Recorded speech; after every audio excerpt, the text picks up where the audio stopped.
할렐루야. 아멘. 복된 주일에 주의 전에 오신 여러분들을 주님의 이름으로 축복하고 환영합니다. 하나님께서 세상을 다스리시고 또 우리 마음을 다스리는 분이십니다. 우리 마음을 하나님 말씀에 두고 하나님 약속 안에 서면 하나님께서 모든 우리의 근심을 기쁨으로 바꾸시고 슬픔을 찬양으로 바꾸실 줄 믿습니다. 그런 은혜를 기대하며 믿음 안에서 하나님 앞에 서면 좋겠습니다. 기도하겠습니다. 그러므로 형제들아, 내가 하나님의 모든 자비하심으로 너희를 권하노니 너희 몸을 하나님이 기뻐하시는 거룩한 산 제물로 드리라. 이는 너희가 드릴 영적 예배니라. 아멘. 변함없는 자비로 우리를 불러주시고 용납해 주시는 좋으신 아버지 하나님 아버지 앞에 죄로 얼룩진 우리가 용서받고 그 은혜를 예배할 수 있는 하나님의 예배자로 불러주신 것 감사드립니다. 오직 하나님을 아는 지식과 성령 안에서 자라나겠다는 결단으로 새로운 한 해를 시작했지만 벌써 우리의 결심은 흔들리고 우리의 순종은 좌절되었고 약해졌음을 주님 앞에 고백합니다. 그러나 주님, 하나님을 사랑하는 우리의 중심이 변하지 않게 해주시고 성령께서 우리를 반드시 거룩하고 정결한 신자로 존귀하신 하나님 성품을 닮은 그리스도인으로 변화시킬 것이라는 확고한 소망과 믿음 안에서 끝까지 주님의 길을 걸어가는 저희를 되게 해 주시옵소서. 신실하신 하나님, 오늘도 저희 예배를 통해서 베풀어 주실 은혜를 간절히 사모하오니 영과 진리로 예배드리는 모든 우리의 예배를, 우리의 마음을 기쁘게 받아 주시옵소서. 믿사오니 예수님 이름으로 기원하옵나이다. 아멘. 함께 찬양하겠습니다. 내 영혼의 그 깊은 데서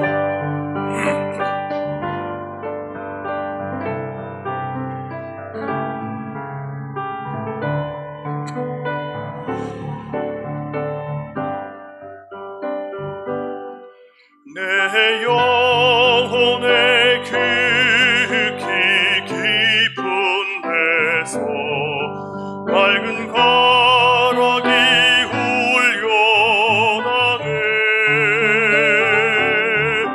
하늘 곡조가 언제나 흘러나와 내 영혼을 고이 싸네.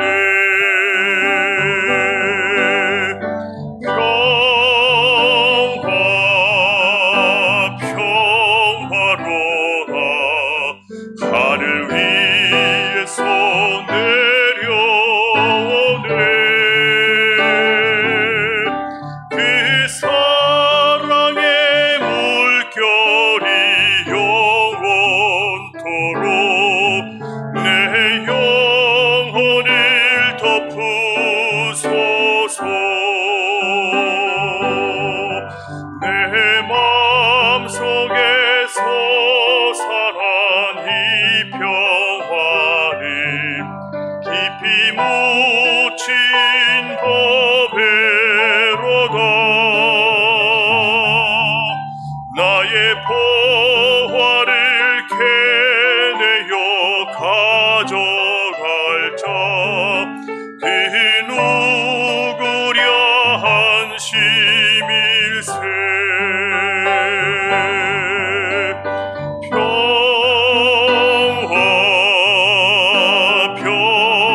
평화로다 하늘 위에서 내려오네.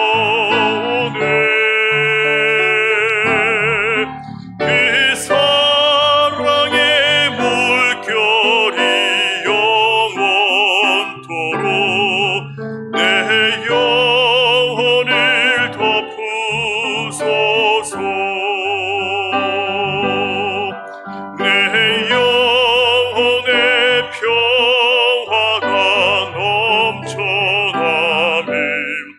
주의 축복을 받음이라. 내 주님과 함께 있어 내 영혼이 편히 쉬네.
덮으소서.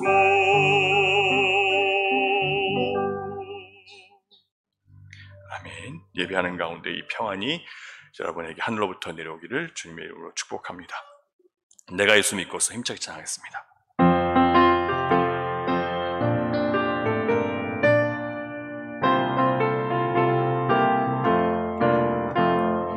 내가 예수 믿고서 죄사함 받아 나의 모든 것 다 변했네. 지금 내가 가는 길 천국길이요 주의 피로 내 죄가 씻겼네. 나의 모든 것 변하고 깊이로 구속받았네. 하나님은 나의 구원 되시오니 내게 정죄함 없겠네. 주님 밝은 빛 되사 어둠 해치니 나 다 변했네. 지금 내가 주 앞에 온전케 되문 주의 공로를 의지함일세. 나의 모든 것 변하고 깊이로 구속받았네. 하나님은 나의 구원 되시오니 내게 정죄함 없겠네. 내게 성령 임하고 객해신 사랑 나의 맘에 가득 채우며 모든 공포 내게서 물리치시니 내 맘 항상 주 안에 있겠네. 나의 모든 것 변하고 깊이로 구속받았네. 하나님은 나의 구원 되시오니 내게 정죄함 없겠네. 아멘.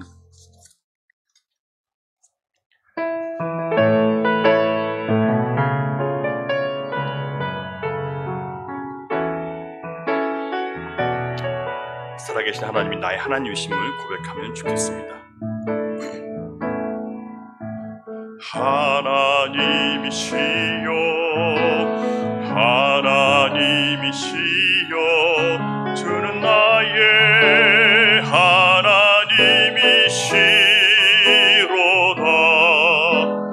나의 몸과 마음 주를 갈망하며 이제 내가 주께 고백하는 말 여호와는 나의 힘이요 여호와는 나의 구원이시니 내가 누구를 두려워하리요. 여호와는 생명의 피난처시니 주의 인자가 생명보다 나음으로 내 입술이 여호와를 찬양하리. 내 평생에 주를 찬양하며 주의 이름으로 내 손 들리라. 다시 한번 하나님이시여 하나님이시여 하나님이시여 하나님이시 주는 나의 하나님이시로다. 나의 몸과 마음 주를 갈망하며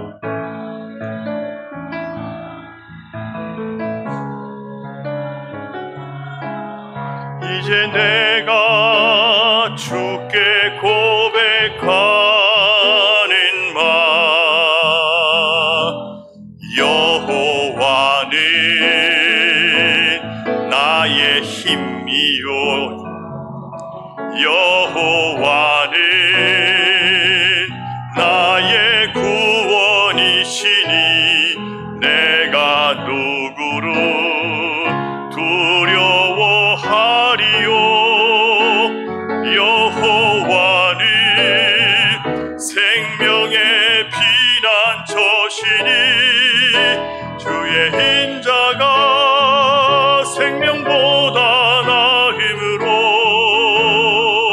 내 입술이 여호와를 찬양하리. 내 평생에 주를 찬양하며 주의 이름으로 내 손. 여호와는 나의 힘이요. 나의 힘입니다. 힘. 나의 힘이요. 여호와는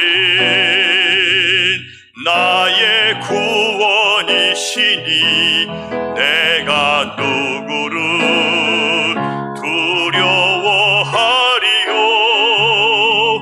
여호와는 생명의 피난처시니 주의 인자가 생명보다 나음으로 내 입술이 여호와를 찬양하리. 내 평생에 주를 찬양하며 주의 이름으로 내 손 들리라. 내 평생에 주를 찬양하며 내 평생에 주를 찬양하며 주의 이름으로 내 손 들리라.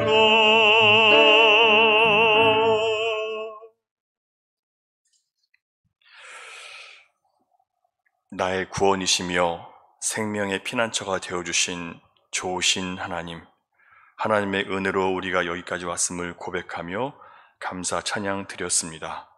이렇게 우리 영혼은 하나님의 보호와 인도 속에 살았건만 우리는 그 은혜에 감사하지 못하고 내가 원하는 대로 인생이 되지 않음에 원망하고 불평하며 그렇게 살아왔습니다. 조건 없는 사랑을 받았지만 우리는 이웃에게 조건이 있는 사랑을 해왔습니다. 값없는 용서의 은혜를 받았건만 우리는 상대방이 값을 치르지 않으면 용서하지 못하겠노라고 우리 마음을 완악하게 했습니다. 그 마음의 원한과 원통함을 풀지 아니하므로 내 분노와 억울함이 가정과 일터와 교회 공동체를 다툼과 분열로 삼켜버리게 만드는 죄악을 범하기도 했습니다. 주님은 우리에게 한없이 풍성하셨건만 우리는 이웃에게 풍성하지 못함으로 주님의 선하심과 사랑을 보여주지 못했습니다. 진실하지 못했고 정직하지 못했고 겸손하지 못했습니다. 세상과 다른 경건한 삶을 살지 못했습니다. 그리스도의 복음과 그 안에 담긴 하나님의 사랑을 몸으로 입술로 전하라고 하셨건만 주님, 우리는 그 의무를 억지로 감당하면서 주님이 우리에게 가까이 오라 하실 때 우리는 주님 앞에 가까이 나아가지 못했습니다. 우리 영혼은 이렇게 말라가고 주님의 임재와 말씀에 묵시 없이 살면서 우리는 내 생각대로 생각하고 판단하며 결정하는 병든 영혼이 되어 버렸습니다. 주님, 이제 변하고 싶습니다. 정말 주님의 소유된 백성으로 살고 싶습니다. 의로우신 예수 그리스도, 의사이신 치유자이신 예수님의 손길로 고침받고 싶습니다. 우리의 의지는 너무 약하고 우리의 결단은 너무 쉽게 무너져 버리오니 주여 우리를 긍휼히 여겨 주시옵소서. 십자가의 보혈로 은혜로 그 은혜로 우리의 모든 불순종과 교만과 거짓과 악한 생각에서 나오는 말과 또 몸으로 지은 죄악들을 주님 씻어 주시고 이 시간 새롭게 해 주시옵소서. 계속해서 하나님과 나만이 알고 있는 은밀한 죄악, 악한 습관들, 부끄러운 생각과 행동들에 대해서 침묵으로 고백하겠습니다.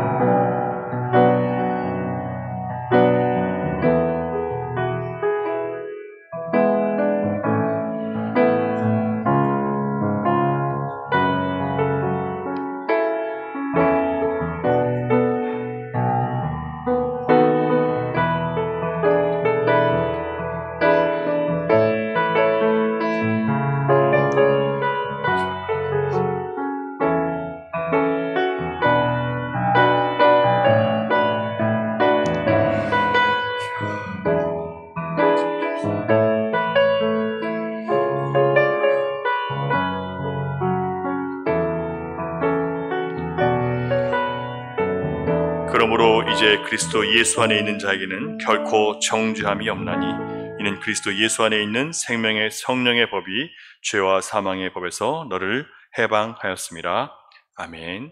누구도 정죄할 수 없다고 하신 약속의 말씀을 의지하셔서 여러분 정죄 당하지 마시고 하나님 은혜 안에서 기쁘게 주님의 길을 걸어갈 수 있는 저와 여러분 되면 좋겠습니다. 다 함께 사도신경으로 신앙 고백하겠습니다. 나는 전능하신 아버지 하나님 천지의 창조주를 믿습니다. 나는 그의 유일하신 아들 우리 주 예수 그리스도를 믿습니다. 그는 성령으로 잉태되어 동정녀 마리아에게서 나시고 본디오 빌라도에게 고난을 받아 십자가에 못 박혀 죽으시고 장사된 지 사흘 만에 죽은 자 가운데서 다시 살아나셨으며 하늘에 오르시어 전능하신 아버지 하나님 우편에 앉아 계시다가 거기로부터 살아있는 자와 죽은 자를 심판하러 오십니다. 나는 성령을 믿으며 거룩한 공교회와 성도의 교제와 죄를 용서받는 것과 몸의 부활과 영생을 믿습니다. 아멘. 기도하시겠습니다.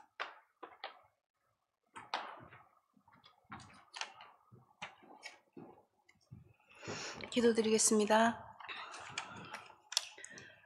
은혜를 베푸시는 하나님, 온전치 못한 저희들 중보자 되신 예수님 의지하여 주 앞에 나아가기를 원합니다. 이 시간 기도함으로 영적 소통이 있게 하시고 찬양으로 주께 영광 돌리며 말씀 앞에 겸손한 자 되어 은혜 입기를 원하오니 주님 임재하여 주시옵소서. 새해를 맞이하여 한 해를 뒤돌아보면 습관에 따라 무언가를 열심히 하려 했고 계획한 나름 선한 일을 하지 않으면 마음에 조바심이 생기고 쓸데없는 일에 마음이 뺏기면 가치없는 일이라 무시하고 지나갔습니다. 시간 낭비, 인생 낭비라 생각했던 날짜 계수함이 무언가를 하고 가치를 판단함이 아닌 조금씩 주님을 더 닮아가는 것이라는 걸 깨닫게 해주셔서 감사합니다. 주님께서 허락하신 상황과 환경에 예수의 마음이 있었는지 뒤돌아볼 수 있게 해주셔서 감사합니다. 미숙하고 무지한 마음 주님 불쌍히 여겨 주시옵시고 용서하여 주시옵소서. 허락하신 새해 저희들을 살리기 위하여 모든 것을 견디며 죽기까지 하셨던 주님의 사랑 깊이 묵상하기를 원합니다. 말씀 붙들고 싸우는 한 해가 되기를 원합니다. 주님의 마음으로 이 세상을 바라보는 저희를 되게 하여 주시옵소서. 그 낮아짐의 가정 속에 예수가 보이고 복음의 능력이 전파됨을 믿사오니 미숙하고 부족한 저희들이지만 그 사랑 전하는 주님의 도구로 사용하여 주시옵소서. 또한 성령의 인도하심으로 헌신된 일꾼 보내주셔서 교회 세움에 부족함이 없게 하여 주시옵소서. 주님, 병약한 자들이 많이 있습니다. 낙심치 말게 하여 주시옵시고 회복해 하여 주시옵소서. 출타 중인 성도님들 출입을 지켜 주시옵시고 이지훈 목사님 새해 주 뜻 안에서 비상할 수 있게 새 힘 부어 주시옵소서. 각 기관에 함께 하시는 주님의 은혜에 감사드리며 모든 말씀 사랑의 본체 되시고 은혜의 주인 되신 주 예수 그리스도의 이름 받들어 기도드렸습니다. 아멘.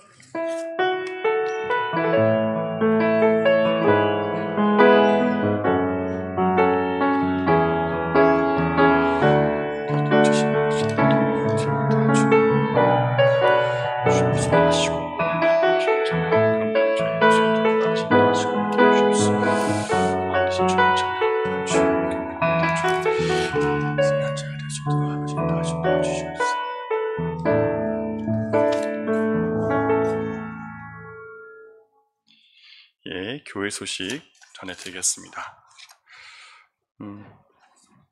다음 주일은 2월 첫째 주일 성찬 예식이 있는 주일입니다. 마음으로 준비하시고 오시면 좋겠고요. 수요 교리반 금요 중보기도회 매주 저녁 8시에 있는데요. 여러분 참여하시고 함께 은혜 받으시고 또 함께 기도하며 하나님의 교회를 말씀 위에 또 기도 위에 성령 안에서 세워가는 그런 교회 되면 좋겠습니다. 재직세미나 혹시 참석하지 못하신 분들 페이스북 말씀으로만의 올린 영상 1, 2차를 꼭 보시기 바라고요. 사실 지난주에는 장로님들께서 인도를 하셨는데 굉장히 중요한 부분들을 다루셨는데 영상을 제작하지 못해서 좀 아쉽게 됐습니다. 그래서 교회가 어떻게 목사를 세우고 또 장로님, 권사님, 한수이사님은 어떤 역할을 하고 어떻게 사역을 하는지에 대한 중요한 부분들을 다뤘고요. 또 교회 재직회와 공동회는 어떻게 운영하고 무엇을 하는 곳인지를 알게 되었습니다. 그래서 이런 많은 부분들이 사실 교회를 세워가기 위해서 중요한 부분들인데요. 우리가 그냥 교회 왔다 갔다 하다 보면 이런 것들이 없어도 되는 줄 알고 살아갈 때가 많습니다. 그래서 이런 것들을 제가 조금 정리한 것들을 올려서 페이스북에 올릴 테니까요. 여러분 1, 2차 재직 세미나 우리 주사님 힘들게 영상 담당하신 분이 힘들게 올리셨는데요. 꼭 보시고 그리고 제가 요약한 그 중요한 부분들 여러분 꼭 확인하셔서 하나님께서 교회를 이렇게 세우기를 원하시는구나 라고 하나님께서 원하시는 교회를 여러분 좀 찾아가시면 좋을 것 같습니다. 부탁드리겠습니다. 학생부 수련회가 2월 14일부터 18일에 있는데요. 학생부 수련회 좀 멀리 가기 때문에 아주 멀리 가는 건 아니죠. 근데 나가다 보니까 비용이 많이 들고 그래서 후원을 위해서 음료 판매가 있습니다. 커피와 차를 판매할 텐데요. 2월 5일과 12일 2주 동안 진행됩니다. 여러분 많은 협조와 또 기도 부탁을 드리겠습니다. 오늘 유아 유년부는 야외 행사가 있습니다. 11시에 모여서 예배드리고 30분에 떠나게 되는데요. 좋은 시간 보내고 또 즐겁게 건강하게 또 안전하게 잘 돌아올 수 있도록 여러분 관심과 기도를 해주시기 바랍니다. 정기당회에 있습니다. 점심 식사 후에 모이겠습니다. 이상입니다. 오늘 하나님 주시는 말씀 출애굽기 19장 1절로 6절까지 말씀 보겠습니다. 구약 출애굽기 19장 1절로 6절 말씀 저를 한 절씩 교독하겠습니다. 이스라엘 자손이 애굽 땅을 떠난 지 3개월이 되던 날 그들이 시내 광야에 이르니라. 그들이 르비딤을 떠나 시내 광야에 이르러 그 광야에 장막을 치되 모세가 하나님 앞에 올라가니 여호와께서 산에서 그를 불러 말씀하시되 너는 이같이 야곱의 집에 말하고 이스라엘 자손들에게 말하라. 내가 어떻게 독수리 날개로 너희를 업어 내게로 인도하였음을 너희가 보았느니라. 세계가 다 내게 속하였나니 너희가 내 말을 잘 듣고 내 언약을 지키면 너희는 모든 민족 중에서 내 소유가 되겠고 너희가 내게 대하여 제사장 나라가 되며 거룩한 백성이 되리라. 너는 이 말을 이스라엘 자손에게 전할지니라. 아멘. 믿음이라는 제목으로 어떤 믿음으로 시작하셨습니까? 라는 제목으로 말씀을 나누겠는데요. 믿음이라는 단어는 정말 아름답고 소중한 그런 단어라고 저는 그렇게 생각을 합니다. 가정이든 직장이든 학교든 서로 간에 믿음이 있으면 함께하는 것이 편안하고 또 든든할 수 있습니다. 대부분의 사람들은 이 믿는 도끼에 발등을 찍혀본 경험들이 다 있어요. 내가 믿었다가 크게 당해서 그래서 어떤 분들은 이 낭패 때문에 나는 더 이상 사람을 믿지 않기로 했어 라고 말씀하시는 분들도 간혹 보게 됩니다. 혹시 여러분 중에 누군가를 믿었다가 된통 당한 경험이 있은 적이 있으십니까? 아마 계실 거예요. 자, 그렇다면 한번 제가 여쭤볼 텐데 그때 왜 그 사람을 믿으셨습니까? 무엇 때문에 그를 믿게 되었습니까? 여러분의 믿음에 대해 배반당하신 것, 배신이라는 것은 믿음을 배반했다는 뜻이잖아요. 배신당한 것이 아직도 혹시 풀리지 않은 한과 원망이 되어 있지는 않으신가요? 대부분의 사람들이 믿음이라고 얘기하면 어떤 사람을 믿는데 그 사람이 내 기대와 내 바람에 걸맞는 행동을 해줄 것이라고 믿고 있는 경우들이 많습니다. 적어도 그 사람이 내가 그를 믿을 때 그 사람이 내게 도움이 되고 이득이 됐지 피해나 손해를 끼치지 않을 것이라는 믿음이 있는 거예요. 여러분 믿음을 반대로 생각하면 세상에 믿을 사람이 없다고 우리가 항상 얘기를 하는데 그러면 저 사람이 반드시 나를 실망시킬 수 있을 것이라는 믿음을 가지면 안 되나요? 근데 우리는 꼭 내가 기대하고 바라는 만큼 살아주기를 바라는 그런 믿음만 갖고 있는 거예요. 그러니 실패하고 실망하는 거죠. 우리는 믿음을 꼭 나에게 좋은 쪽으로만 갖고 가고 싶은 마음이 있는 거예요. 그래서 항상 네가 그럴 줄 몰랐다. 네가 그럴 줄 몰랐는데 네가 그런 행동을 하기 때문에 너는 나의 믿음을 배반했고 더 이상 난 너 믿을 수 없어. 난 너랑 같이 일할 수 없어라고 말하고 관계를 끊는 경우들이 많이 있습니다. 자, 그렇다면 우리는 과연 내 기대와 내 믿음에 부합하지 못하는 사람들하고는 관계를 끊어도 되는 것일까? 믿을 수 없는 사람들과 관계를 다 끊어버리고 여러분 살고 계십니까? 다시는 안 보고 계시나요? 아마 그런 분들이 계실 수도 있습니다. 그럼 이제 제가 질문을 바꿔볼게요. 여러분 혹시 가족들에게 한 번도 거짓말 한 적이 없다고 자신할 수 있는 분 계신가요? 여러분의 자녀나 남편이나 아내나 친척이나 형제, 자매들이 여러분의 믿음과 기대를 저버린 적은 혹시 없으셨나요? 몇 번은 참아줬지만 더 이상은 못 참겠어서 내가 집을 뛰쳐나왔습니다. 나는 내 아내를 버렸습니다. 내 남편을 버렸습니다. 내 자식을 버렸습니다라고 그렇게 관계를 끊는 것이 가능하시던가요?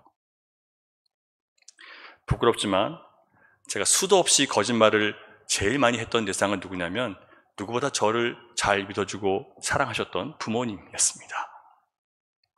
독서실 간다고 하면서 늦은 밤에 놀러 다녔고요. 책 산다고 돈 받아가서 영화 보고 당구 치고 이러고 다녔어요. 아버지에게 들켜서 매도 많이 맞고 다시는 안 그러겠다고 약속했지만 그 약속도 결국은 거짓말이었습니다. 또 그러는 거예요. 그런데 아버지는 또다시 저를 용서하시고 또다시 믿어주시고 이해해주시고 그런 저를 불쌍히 여겨주셨습니다. 저는 나중에 제 믿음이 성장한 후에 깨달았어요. 깨지지 않는 믿음은 상대방이 믿을만 하거나 내가 믿음이 좋아서가 아니라 깨질 수 없는 관계 때문에 이게 지속되는구나라는 것을 깨닫게 된 거죠. 깨지지 않는 믿음은 여러분 상대방이 믿을만 하거나 내 믿음이 좋아서가 아니에요. 관계 때문에 깨질 수 없는 거예요. 우리는 이렇게 깨지지 않는 믿음의 본질을 하나님 안에서 발견할 수 있습니다. 우리가 읽은 출애굽기 19장까지 오기 전에 여러분 애굽을 탈출해서 홍해를 건너면서 15장에서 할렐루야 하나님 대단하십니다. 하나님께서 최고이십니다. 하나님께서 영광 받으셔야 됩니다라고 그렇게 떠들던 사람들이 4장 건너오는 동안에 얼마나 많이 하나님 보시기에 믿지 못할 만한 존재인지를 드러내는지 아세요, 여러분? 집에 가서 꼭 확인해 보세요. 여러분 여기 계신 분 다 성경 읽으셨겠지만 15장부터 19장 사이에 몇 번이나 하나님을 거역하는지 여러분 한번 찾아보세요. 매 장마다 나와요. 얼마나 하나님의 말씀을 무시하고 의심하고 거역했는지. 그런데 하나님은 오늘 19장을 보면 또다시 전혀 믿을만 하지 않은 백성들과 관계를 끊지 않으시고 다시 약속을 하십니다. 왜냐하면 그들의 조상이었던 아브라함과 이삭과 그 아들 야곱, 곧 이스라엘이 된 야곱과 함께 내가 너로 큰 민족을 이루고 내가 너에게 땅을 주고 내가 너의 하나님이 되겠다고 약속하셨기 때문에 그 약속의 관계 때문에 끊지 않고 그들에게 또다시 이 믿음을 주시는 거예요. 관계 없던 자들과 관계를 맺으셨고 그 관계 때문에 그 백성들이 그렇게나 하나님을 거역하고 배반하고 우상을 섬기고 지금도 하나님이 보내신 메시아를 저버린 백성들이 돌아오기를 기다리고 계신 거예요. 그 아버지의 그 아들이라고 저희 아들도 저를 얼마나 많이 속여먹었는지 몰라요. 그런데 관계를 끊을 수가 없어요. 갖다 버릴 수가 없어요. 미워할 수가 없어요. 왜 그럴까요? 관계 때문에 그런 거예요.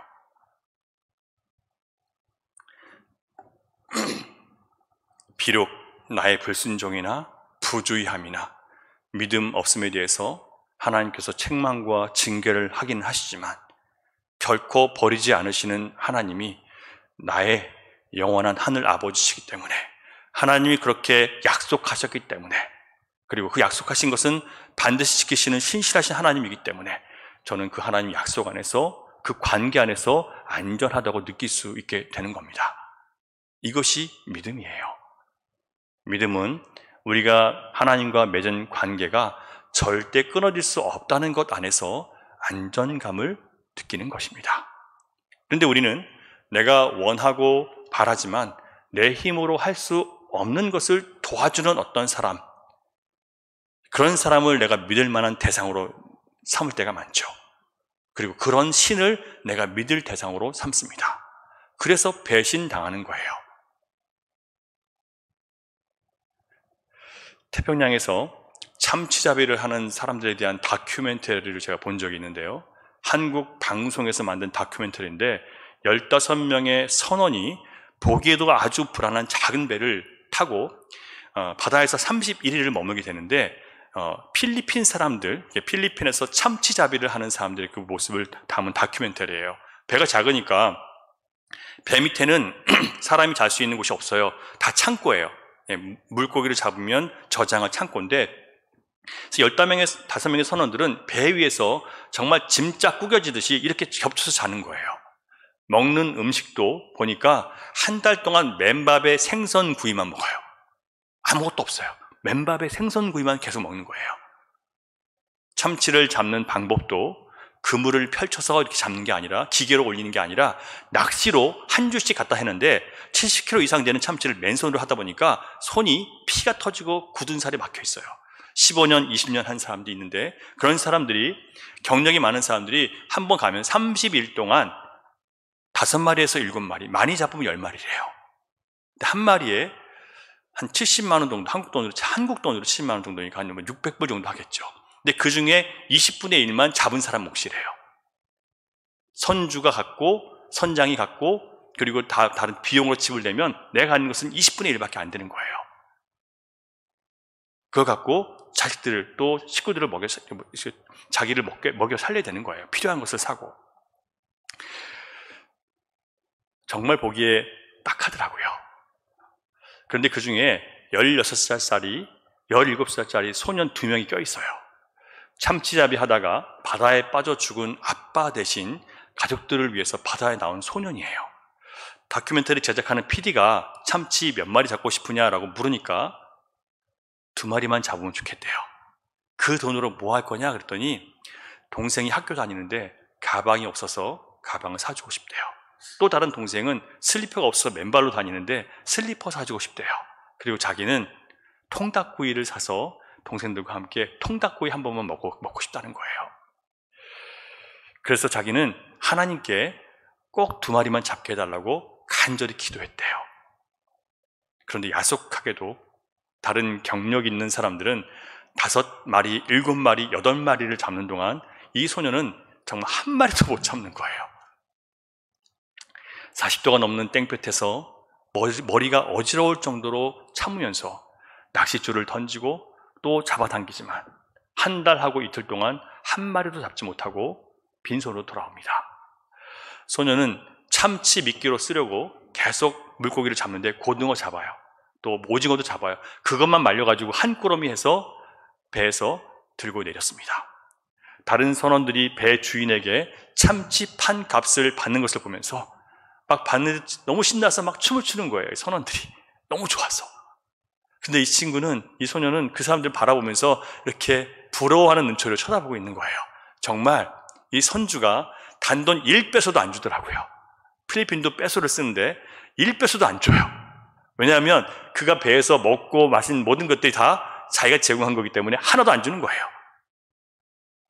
빈손으로 자기가 잡은 생선만 들고 집으로 돌아가는데 동생들이 형이 돌아왔다고 얼마나 반가워하면서 끌어안고 좋아하는지.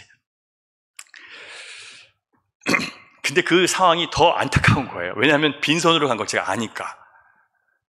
다큐멘터리 끝에 동생들에게 아무것도 사줄 수 없어서 미안해하는 이 형의 모습이 카메라에 잡혔어요. 그 소녀는 자기가 먹고 싶었던 그 통닭구이를 파는 시장에 가서 불 위에서 기름을 뚝뚝 흘리면서 돌아가는 이 맛있게 구워지고 있는 통닭을 보면서 그래도 나는 괜찮아. 나는 슬퍼하면 안 돼. 이렇게 말합니다. 왜냐하면 슬퍼하고 우울한 선원은 배 안 태운대요. 그래서 우울하면 안 된다는 거예요. 하나님께 물고기 2마리만 잡게 해달라고. 욕심도 아니에요. 동생들 가방 하나 사주고 슬리퍼 하나 사주고 싶은데 통닭구이 1마리만 먹고 싶은 건데 이 필리핀 소년의 순수하고 간절한 기도는 왜 응답되지 않을까요? 여러분은 이렇게 간절한 소년의 겸손한 기도를 외면한 하나님을 여전히 믿을 만한 신이라고 생각하십니까? 여러분은 어떤 믿음을 갖고 신앙생활을 시작하셨습니까? 여러분의 믿음은 무엇에 대한 믿음이십니까? 여러분이 하나님을 믿는 이유는 무엇입니까? 그리고 사람들을 믿어야 될 때 무엇을 조건으로 해서 그 사람을 믿고 안 믿고를 결정하고 계십니까? 오늘 말씀에서 우리는 참된 믿음이 무엇인지 하나님께서 가르쳐 주시는 것을 발견할 수 있습니다. 첫 번째 참된 믿음은요, 앞에 화면을 보고 같이 한번 읽어보겠습니다. 시작. 참된 믿음은 내가 믿고 그렇게 되기를 바라는 것을 믿는 것이 아니라 하나님의 말씀을 믿는 것입니다. 사람들은 자꾸 내가 바라고 믿는 것을 믿고 싶어요. 그러니까 내가 바라는 것이 될 것을 믿는 거예요. 내가 원하는 것이 이루어질 것을 믿는 거예요. 그것은 내가 만든 믿음이지 하나님께서 주신 믿음이 아니에요. 뭘 믿는 거라고요? 하나님의 말씀을 믿는 것이 참된 믿음이에요. 대부분의 사람들은 자기가 믿고 싶은 걸 믿는 거예요. 그리고 그것을 이루어주시는 하나님을 기대하고 있는 거죠. 그러니까 배신당하는 거예요. 3절 보겠습니다. 3절. 19장 3절 시작. 모세가 하나님 앞에 올라가니 여호와께서 산에서 그를 불러 말씀하시되 너는 이같이 야곱의 집에 말하고 이스라엘 자손들에게 말하라. 하나님은 자기 백성들에게요, 말씀하시는 하나님이세요. 말씀으로 자신을 나타내 주시고요, 말씀으로 자신의 성품과 자신의 뜻을 우리에게 나타내 보여주십니다. 따라서 그 말씀을 듣고 따르는 사람들은 살아계신 하나님을 믿음 안에서 만날 수 있게 되는 거예요. 근데 대부분의 신자들은 하나님 말씀을 중요하게 생각하지 않아요. 그냥 지식적으로 배우고 아는 것은 좋아하지만 진짜 그 말씀이 나의 삶을 뒤집어 엎고 나의 생각을 갈아엎도록 허락하지 않아요. 그래서 그 경험을 하지 못하는 거죠. 여러분, 하나님은 택한 백성들에게 반드시 말씀을 주시고 약속을 주십니다. 택함 받지 않은 사람들 중에서도 종교를 하나쯤 갖고 싶은 사람들, 그래서 교회를 다니는 사람들이 있어요. 또한 하나님의 택함을 받은 신자라도 참된 신앙이 무엇인지 모르기 때문에 하나님은 진짜 신앙과 가짜 신앙을 우리 안에 분별하도록 하시기 위해서 하나님 말씀에 순종하는지 아닌지를 시험하고 계시는 거예요. 그래서 그런 시험을 통해서 나의 믿음이 순결한 믿음으로, 순수한 믿음으로 계속해서 성장해 나가는 겁니다. 섞인 것들은 버려지게 하시고 온전한 믿음으로 우리를 자라게 하시는 거예요. 신명기 8장 3절 말씀을 같이 한번 화면 보시면서 읽어보겠습니다. 시작. 너를 낮추시며 너를 줄이게 하시며 또 너도 알지 못하며 네 조상들도 알지 못하던 만나를 내게 먹이시는 것은 사람이 떡으로만 사는 것이 아니요 여호와의 입에서 나오는 모든 말씀으로 사는 줄을 네가 알게 하려 하심이라. 하나님께서 주시는 만나를 먹으려면요, 먼저 뭐가 필요하냐면 낮춤이 필요해요. 우리가 하나님 말씀을 듣고 싶은 마음이 없어요. 왜? 이미 내가 갖고 있는 생각으로 충만하고 내 경험으로 충만하고 사람들이 세상에서 얘기해 주는 것으로 충만해서 나는 이렇게 사면 된다는 그런 자신감들이 있어요.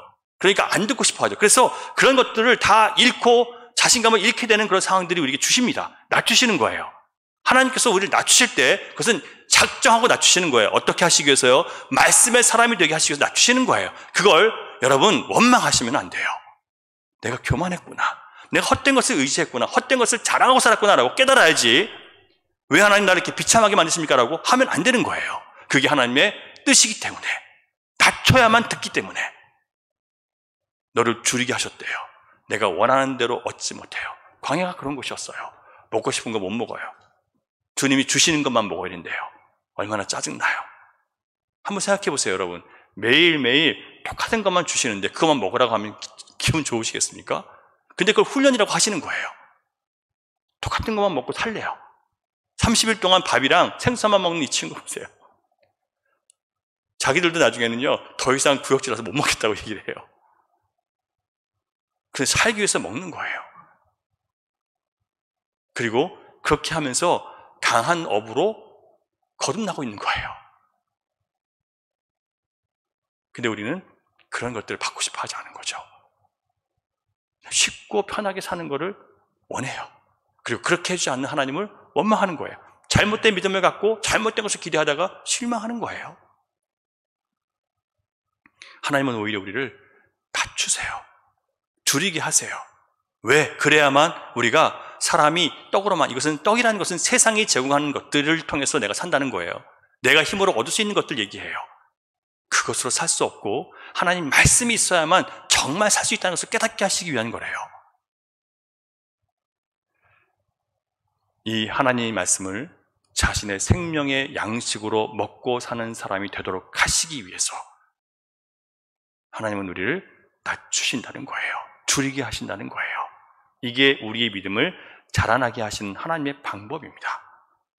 창세기 15장 3절 보면 아브라함이 여호와를 믿으니 여호와께서 이를 그의 의로 여기셨다라고 한 말씀이 있습니다.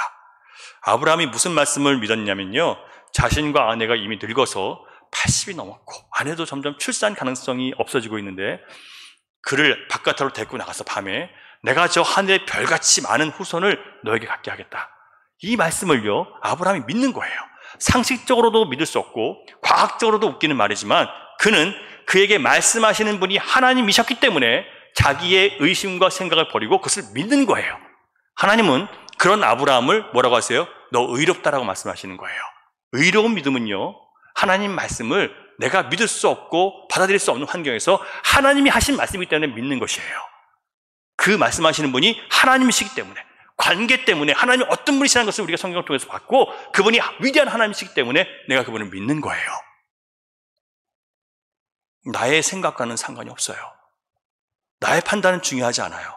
하나님이 하나님이시기 때문에 믿는 거예요. 이걸 믿음이라고 하는 겁니다. 이렇게 얘기하면 맹신이라고 막 얘기를 해요. 아니요, 말씀을 듣고 말씀을 묵상하다 보면 믿을 수밖에 없어요.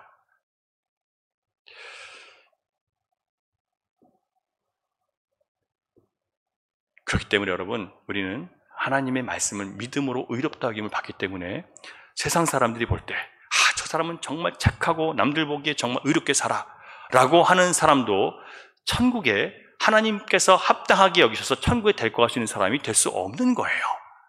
천국은 나의 생각이나 판단에 따라 사는 자가 가는 곳이 아니라 그것이 의롭고 선해 보인다 하더라도 그런 사람이 가는 게 아니에요. 천국은 과학적이고 논리적으로 그럴싸해 보이는 것을 믿는 자가 가는 곳이 아니고요, 여호와 하나님은 자기 백성들에게 반드시 선하고 온전한 말씀만 하시는 진실하신 하나님이기 때문에 비록 지금 내가 볼 때는 잘 보이지 않지만 나를 더 좋은 길로 이끄시는 하나님이시라는 것을, 하나님이 어떤 분이신지를 알기 때문에 믿고 따르는 것을 믿음이라고 얘기하는 거예요. 주님은 이런 믿음을 의로운 믿음이라고 말씀하시는 겁니다. 두 번째, 참된 믿음은 시작, 하나님만이 나를 세상에서 구원할 수 있다는 것을 믿는 것입니다. 4절 보겠습니다. 4절 시작, 내가 애굽 사람에게 어떻게 행하였음과 내가 어떻게 독수리 날개로 너희를 업어 내게로 인도하였음을 너희가 보았느니라. 애굽에서 구원받을 때요, 하나님께서 하셨지 인간이 한 게 아무것도 없다는 거예요. 우리 영혼의 구원에 있어서 우리 인간이 할 수 있는 것은 아무것도 없습니다. 온전히 하나님께서 홀로 하시는 거예요. 하나님만이 우리의 영혼을 이 죄악된 세상에서 건져낼 수 있다는 뜻입니다. 우리의 욕심과 우리의 이기심과 우리의 죄악된 마음에서 우리를 건질 수 있는 분은 하나님밖에 없어요. 우리의 결단으로 안 된다는 뜻이에요. 여러분, 애굽에서 구원받았다는 것은 세상에 노예된 삶에서 해방되었다는 뜻입니다. 애굽의 삶은요, 내가 원하는 것을 이루기 위해서 인간이 만들어낸 우상 앞에 나가서 그 앞에서 제사를 드리고 그 앞에서 먹고 마시며 춤을 추며 그 신이 기뻐하면 우리가 원하는 것을 이루어줄 것이라고 하는 거예요. 그래서 그 신을 감동시키는 것이 종교 행위입니다. 그래서 애굽 사람들은 쾌락과 세상 행복에 초점이 맞춰져 있었기 때문에 인간의 마음을 영이신 하나님으로부터 점점 멀어지게 만드는 그런 종교 행위를 하고 있었던 거예요. 이 우상을 갖고 있는 사람들은 절대 하나님을 함께 섬길 수가 없어요. 왜? 자기 몸을 즐겁게 해주는 모든 요소들이 우상을 섬기는 것이 있기 때문에. 왜? 인간이 만들어낸 것이기 때문에. 또 행역 혹은 금욕주의나 자기를 막 괴롭히는 종교도 있어요. 그것이 그렇게 하는 이유도 그렇게 자기를 희생시키고 고통스럽게 하면 그러면 그 신이 나를 구원할 것이라고 믿는 거예요. 두 가지예요. 내가 신을 기쁘게 하거나 내가 나를 고통스럽게 해서 그래서 신을 감동시키면 내 뜻을 이루게 하겠다는 거예요. 이게 우상을 숭배하는 모습이고 세상에 사는 사람들이 자기의 노력과 실력으로 자기를 구원할 수 있다고 생각하는 그런 모습들이에요. 그런데 하나님 말씀하시죠. 나만이 너희를 구원할 수 있다고. 여러분, 모든 종교를 다 반대하고 박해하는 공산국가 빼고는 지금 이 시대에 유일하게 억압받는 종교가 뭔지 아세요? 지금 이 시대에 유일하게 억압받는 종교는 개신교예요. 개신교. 가톨릭은 아니에요. 가톨릭은 같이 기독교 범주에 들어가지만 더 이상 세상에서 박해받지 않습니다. 그 이유는 모든 종교에 구원이 있다는 거짓에 동조했기 때문에 그래요. 그래서 세상이 더 이상 그들을 미워하지 않죠. 우리 편이라고 생각해요. 여전히 예수 그리스도 외에 구원이 없다고 얘기하고 성경에서 가르치는 도덕과 가치들을 지키려고 하는 개신교 교단은요, 이제 개신교 안에도 몇 남지 않았어요. 여전히 세상으로부터 그리고 다른 교단들로부터 미움과 공격을 받고 있습니다. 예수 그리스도를 믿고 그분의 은혜만이 살 길이라는 복음을 버리고 착한 일을 하고 너그럽게 살고 사회의 보탬이 되는 삶을 살면 종교와 상관없이 누구나 구원받을 수 있다고 말하는 길을 넓혀준 그런 기독교 종파들은 지금 칭찬받고 있어요. 세상으로부터. 그리고 그들은 그런 길을 선택함으로 사람들에게 인정받는 것이 우리 교회를 더 위하는 거라고 생각하고 있어요. 그런데 여러분, 그런 교회들에 속한 신자들이 정말 그들이 우리를 향해 마음을 열었다고 그들을 좋아해서 그 교회 안에 들어가서 진짜 예수 그리스도를 만나고 신실한 주의 종이 될까요? 절대 그렇지 않아요. 그들을 환영하긴 하지만 그 교회 안에 들어가지 않습니다. 그래서 그런 교회들이 계속해서 힘을 잃고 있는 거예요. 여러분, 세상은 우리에게 편리와 편안함을 제공하고 다른 사람과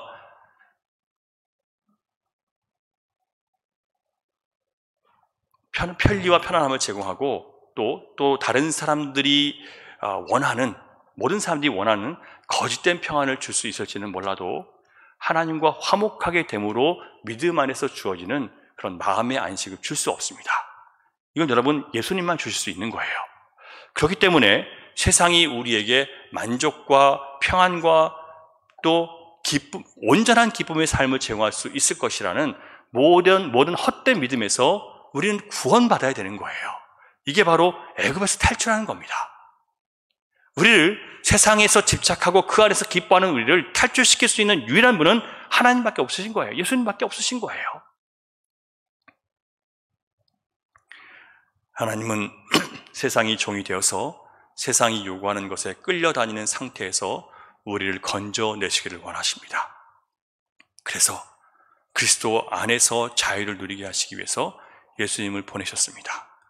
우리는 인생의 모든 부담과 짐 때문에 자녀를 키워야 되고 먹고 살아야 되고 내일을 준비해야 되고 이런 짐들 때문에 계속 우리는 세상이 나를 끌고 가도록 내버려 두는 거예요.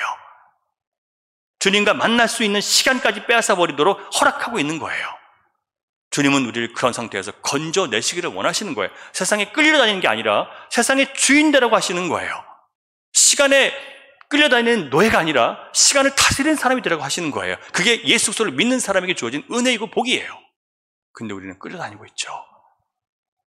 구원이 필요한 존재이고 그걸 구원할 수 있는 분은 예수님밖에 없어요.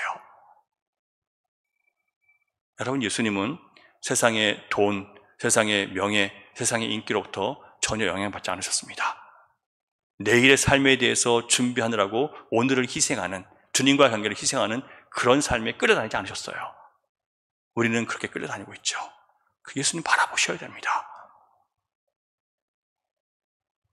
나의 모든 삶이 주님과 연결된 삶이 되도록 하는 것이 주님께서 우리를 구원하신 길이에요.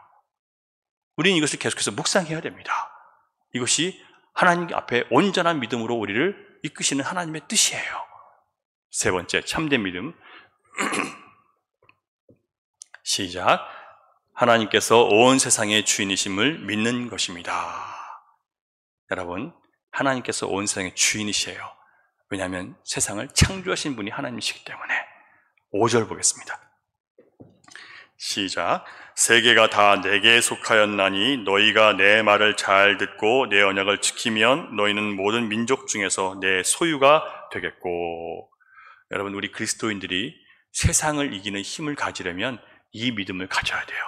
자, 누가 세상의 주인이시라고요? 하나님이 세상의 주인이세요. 모든 것이 하나님께 속해 있어요. 하나님이 창조하셨기 때문에 그래요.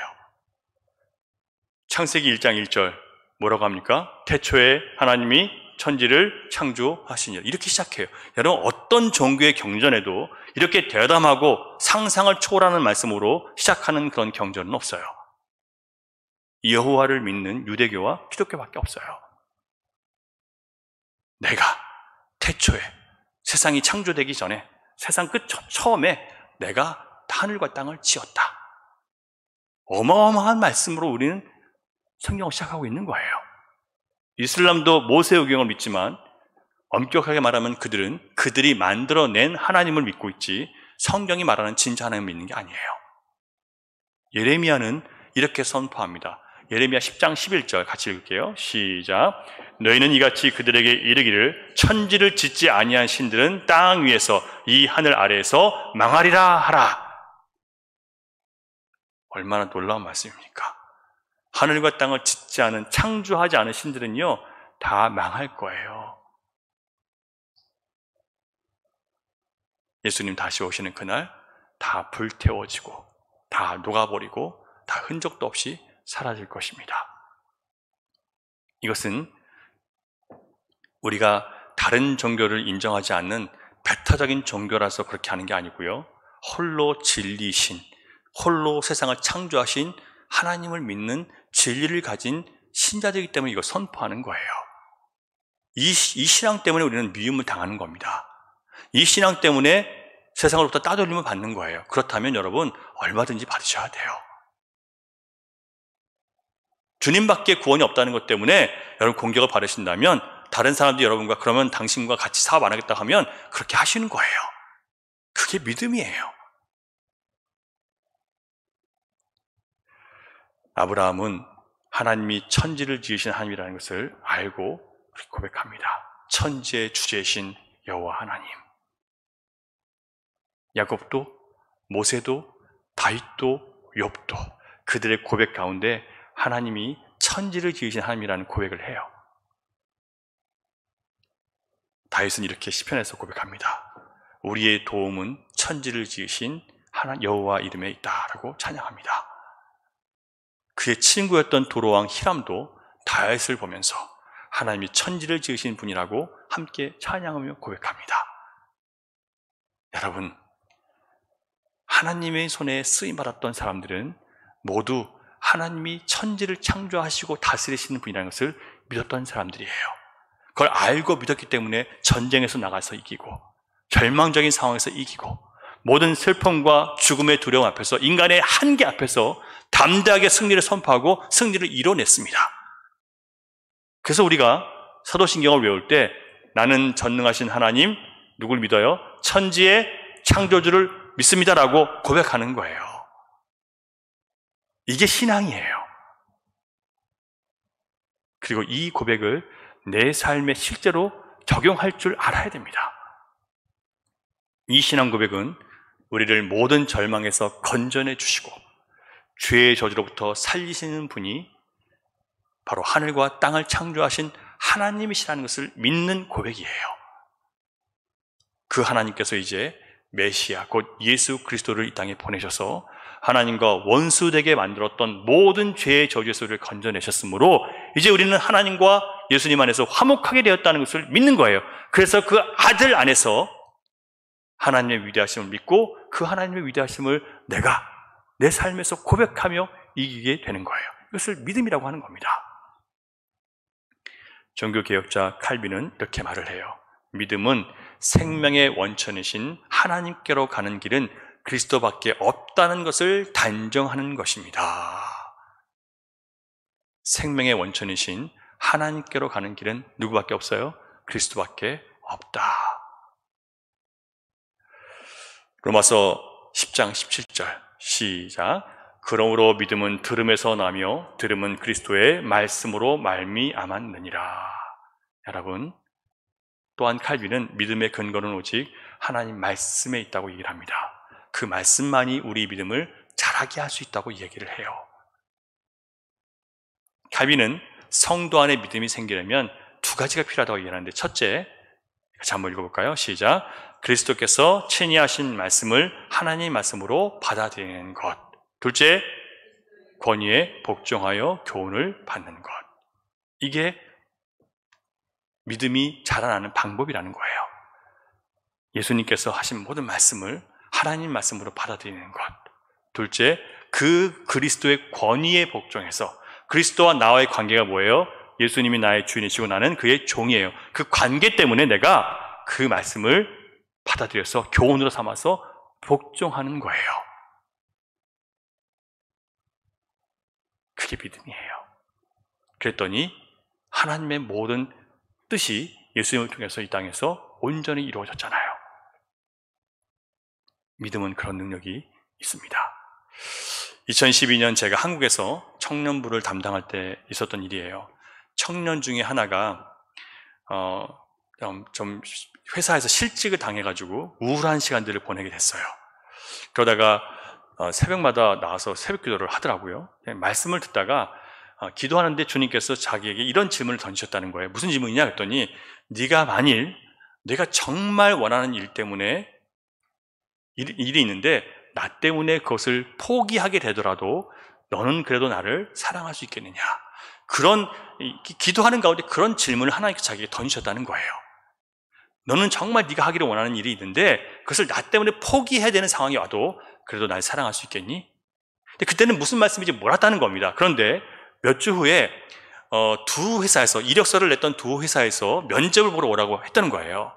그래서 그 두 면접 본 회사 중에서 자기가 정말 가고 싶은 그 회사에 면접관이 자기에게 질문을 하는데 이렇게 얘기하더라는 거예요. 우리 회사는 일요일에도 일할 때가 많은데 당신은 여기 종교란에 기독교라고 썼는데 만일 회사에서 주일에도 교회에 나와서 일하라고 한다면 당신은 교회를 선택합니까? 회사를 선택하겠습니까? 이렇게 묻더라는 거예요. 대답 한번 잘못하면 어떻게 될까요? 자기가 정말 가고 싶은 이 회사를 못 가게 되는 거예요.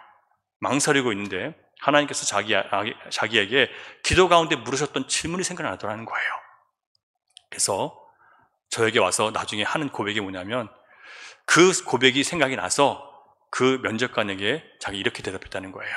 제 삶의 목적은 하나님께 있습니다. 저는 교회를 선택할 것입니다. 라고 대답을 했다는 거예요. 그리고 자기가 그렇게 대답해놓고 미움을 받을까봐 갑자기 시선이 막 안 좋아지니까 너무 당황스럽다는 거예요. 그리고 면접관이 하는 말이, 당신은 그 대답 때문에 떨어질 수도 있을 겁니다. 이렇게 대답을 하더라는 거예요. 그리고 저에게 찾아와서 그 얘기를 하면서 마치 힘세고 못된 녀석한테 실컷 괴롭힘을 당하고 들어와서 막 서러워서 우는 것처럼 제 앞에서 눈물을 뚝뚝 흘리면서 그 얘기를 하는 거예요. 저는 그 청년 자매에게 일단 잘했다고 말해 주었습니다. 네가 하나님이 기뻐하시는 대답을 했어. 그러면 됐어. 결과가 어떻게 되든 우리는 하나님께 영광을 돌리자.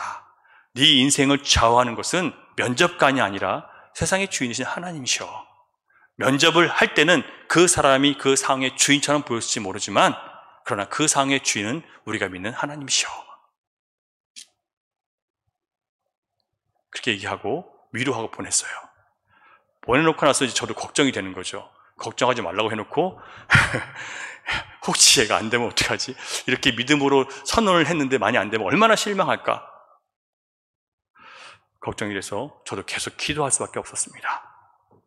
세상이 원하는 답 대신 하나님 기뻐하시는 답을 택한 저 청년 자매에게 하나님이 세상의 주인이시라는 것을 꼭 보여주십시오. 한 주가 지나고 두 주가 초조하게 지나갔습니다. 청년에게서 전화가 왔는데요. 밝은 목소리로, 목사님, 두 군데 다 됐어요. 둘 중에 어디로 가야 될까요? 저는 대답했습니다. 야, 하나님이 거기까지 인도해 주셨으면 나머지는 좀 네가 알아서 선택해라. 사랑하는 여러분, 하나님 말씀을 믿으시고 그분이 세상의 주인이시고 어떤 위기에서도 능히 우리 영혼을 살리시는 분이심을 여러분 진심으로 삶에서 적용하고 믿으시기 바랍니다. 하나님 말씀은 신실해서 모든 믿는 자들에게 반드시 이루어집니다. 나의 뜻과 기대를 이루어주시고 안 이루어주시는 것이 아니라 하나님이시기 때문에 그분이 하나님이시기 때문에 하나님께서 나와 맺으신 관계는 끊어질 수 없기 때문에 나도 그 관계를 끊을 수 없어서, 그래서 그 하나님을 믿는 거예요. 그리고 하나님이 나에게 붙여주신 모든 관계를, 그 관계 때문에 그 사람이 나에게 어떠하든지 끝까지 신뢰하고 믿어주고 기다리는 거예요. 이런 믿음이 바로 하나님께서 우리에게 보여주시는 참된 믿음입니다. 우리가 서로 하나님께서 맺으신 관계 때문에 믿어줄 때 주 예수를 믿음이 온 세상을 이기게 하신다는 그 약속을 우리가 실제로 체험하게 될 것입니다. 너는 범사의 그를 인정하라. 그리하면 그가 네 길을 지도하시리라.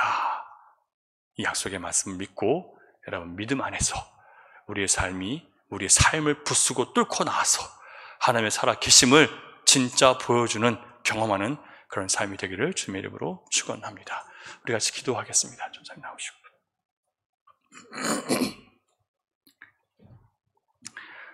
우리 믿음의 방향성을 한번 여러분 생각해 보시면 좋겠습니다. 우리는 내가 원하고 바라고 기대했던 것들이 있었는데 그것에 부합하지 못하는 사람들, 거기에 따라주지 못하는 것 때문에 실망하고 배신당했다고 생각하는데, 과연 그것이 정말 내가 배신당한 것인지, 내가 잘못된 믿음을 갖고 있지는 않았는지 살펴보면 좋겠습니다. 그리고 하나님, 주님께서 우리에게 보여주셨던 것처럼 참된 믿음은 하나님 말씀하시는 분이심을 믿고 그분이 나에게 하시는 그 모든 말씀이 반드시 신실해서 그분만이 나를 구원할 수 있다는 것을 내가 믿고 세상에서 돌이켰는지, 여전히 세상을 따르고 있는지, 그리고 세상에서 우리가 그 믿음 때문에 갈등해야 되고 시험 받을 때 우리는 정말 하나님께서 기뻐하시는 것을 선택하며 살아왔는지 우리 자신을 한번 돌아보면 좋겠습니다. 여러분, 이것이 정말 우리의 믿음이 잘하고 안 잘하고의 그것이 결정되는 중요한 일들이에요. 근데 많은 사람들이 그냥 쉽게 믿고 싶어 해요. 갈등하고 싶어 하지 않아요. 그래서 우리는 이렇게 무너지고 좌절하고 믿음의 역사와 승리를 맛보지 못하고 살아갈 때가 많습니다. 여전히 내 연약함 앞에 무너져서 또 쓰러져 있고 또 좌절하고 또 다시 반복되어 그 모습까지 살아가고 있습니다. 내가 해보려고 하니까 안 되는 거예요. 성령님께서 하시고 또 믿음으로 말씀 안에서 우리가 서지 않으면 할 수 없는데 내가 하려고 하기 때문에 또 무너지는 거예요. 이제 정말 나를 구원할 수 있는 분은 오직 예수님밖에 없다는 것을 알고 그 예수님 말씀 앞에 서서 하나님 앞에 나아가는 저희가 되게 해달라고 기도하시면 좋겠고요. 그 예수님과 함께 동행함으로 세상이 기뻐하는 대답이 아니라 하나님 기뻐하시는 대답을 항상 내 삶 가운데 해드릴 수 있는 믿음의 삶을 되게 해달라고, 여러분 우리 함께 우리 자신과 교회를 위해서 잘 기도하면 좋겠습니다. 우리 주여 한번 외치고 기도하겠습니다. 주여, 아버지 하나님, 주께서 세우신 하나님의 교회가 아버지 온전한 믿음 가운데 다시 세워지기를 원합니다. 하나님 사랑하시는 이 교회가 하나님께 사랑하시는 자들이 이 믿음을 갖고 그 은혜 안에서 그 관계 속에서 주님을 끝까지 신뢰하며 바른 길 걸어가는 교회가 되기를 원합니다. 주님, 우리가 원한 대로 이루어지지 않았다 하더라도, 우리가 바란 대로 이루어지지 않았다도 하나님이시기 때문에, 하나님 나의 하나님이시기 때문에 그 하나님을 신뢰하며 그 일까지 걸어가므로 주님께서 반드시 역사하시고 결국 승리하시며 결국 우리를 바꾸시고 우리 온전케 하시는 그 팀을 만나고 경험할 수 있는 그런 교회가 될 수 있도록 우리를 새롭게 하여 주시옵소서. 주여, 우리를 하여금 제 길을 하시사오니 주님 이 길을 원하는 평업적인 데 주시고 진실한 신자가 될 수 있게 하시며 신실한 지자가 될 수 있도록 하시고 정말 하나님을 선택할 수 있는 믿음이 있는 자가 될 수 있도록 하여 주시옵소서. 세상의 유혹과 갈등 속에서 주님을 흩어지게 하시며 주님을 기쁘시게 하시며 모든 것을 포기할 수 있는 자가 될 수 있도록 인도하여 주시고 주님 말씀 앞에 굳게 설 수 있는 자가 될 수 있도록 인도하시고 함께하여 주시옵소서. 주님, 우리는 연약한 자들이며 주님 믿음 위에 설 수 있도록 인도하시고 믿음 위에서 아버지 말씀 앞에 주시고 믿음 위에서 말씀 앞에 설 수 있는 자가 될 수 있도록 인도하여 주시옵소서. 주여, 아버지 하나님 현재의 창조신 주님을 신뢰합니다. 전체를 다스리신 주님이 아버지 나의 주님이신 믿습니다. 저는 그 주님을 믿기에 제 모든 관계 속에서 주의 기쁨하신 일을 선택하며 살아가시는 우리 모두가 될 수 있도록 도와주시고 아버지의 진실한 믿음으로 순결한 믿음으로 제 앞에 세워져가는 더욱더 굳건한 믿음으로 세워져가므로 다음 세대를 바르게 세울 수 있는 그런 교회가 될 수 있도록 그 성도가 될 수 있도록 인도하시고 함께하여 주시옵소서. 주여,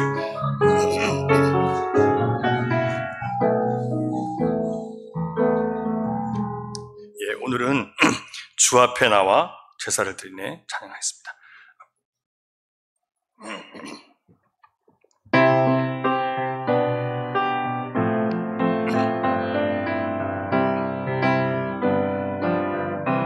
천천히 할게요. 주 앞에 나와 제사를 드리네 마음 열어 내 삶을 드리네 주를 봅니다. 끝없는 사랑 나 회복시키네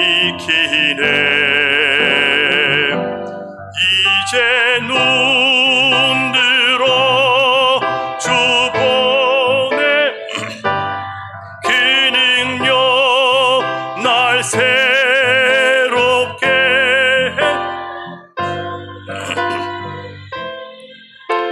사랑 날 만지시니 내 모든 두려움 사라지네. 폭풍 속에도 주 붙들고 믿음으로 주와 건네 갈보리 언덕 넘어 그 어느 날 주 안에 온전케 되리.